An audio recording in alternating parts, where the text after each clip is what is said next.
And then I came to Spokane for a night, and there had been a windstorm the night before, so I guess power had been out that morning. But I stayed at the hotel, same hotel that I stayed in Spokane at the start of the trip. It's kind of a weird spot mentally, like the switch of momentum from like.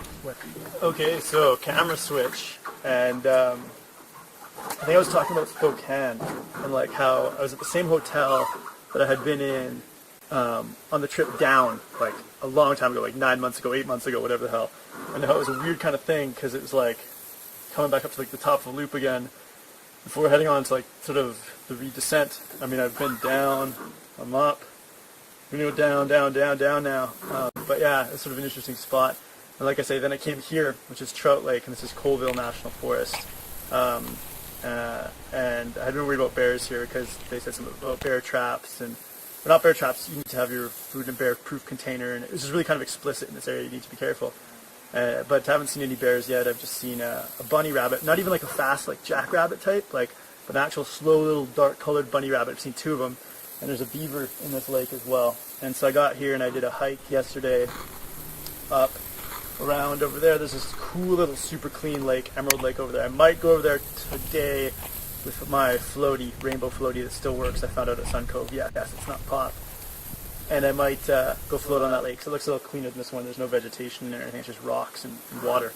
So we'll see how that goes. Yeah, so this hike yesterday at Pop, I got some footage of that. It's really cool stuff. And then came back down. And so I was kind of like planning to go to Montana to see Seth in his hometown of Kalispell. Seth is this guy who I've been staying with in Flagstaff. He's from NAU. He's one of my teammates there. Awesome dude. I was planning on meeting him in his hometown of Kalispell around like 25th or so, 24th of August. But I also wanted to see Shiloh, who's a teammate from mine from NAU, who I haven't seen in like 12 years or some 14 years maybe. I don't know, a long time. And he's from Asheville, North Carolina, where my brother went to school, but he's in Boulder, Colorado right now, so I wanted to see him. But it turns out Shiloh is going to be leaving before the start of September. So I'll probably have to skip going to see Seth and just go down to Boulder and meet up with Shiloh in about 2 weeks or so. So yeah, kind of an interesting switch of momentum yesterday. I might actually go to Asheville with Shiloh when he goes there, catch a ride, and hang out there for a month or two, and then come on back. But like, that's totally outside of the plan. I never planned to go to the East Coast, so that would be kind of a big deviation from the plans. But it kind of feels like that's the way the wind's blowing, so I might do that. We'll see how it goes. Yeah, that's sort of the plans. I had been thinking I'd be doing some more camping here in eastern Washington for a week or so, and then head over to Montana and slowly work my way over to Seth, because Kalispell's not that far from here, so kind of a delay strategy so he gets there. But now it seems like things are into motion, and I'll be going through Montana, but much quicker, and through Wyoming pretty quick, and then to meet up with Shiloh in Boulder, and maybe Mark Creary in Fort Collins as well. Mark Creary, went to school with him and lived with him in Victoria at the Union Street house.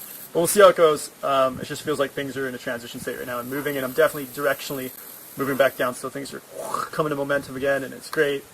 And let's just hope that I don't get eaten by a bear at this spot tonight, and I should be on my way to roll tomorrow. So this is my last full day in Washington, and my last night in Washington, and tomorrow, later on in the day, I'll be in Montana. All right, dudes, hopefully you can put up with all of that, whoever decided to watch it, and rock and roll.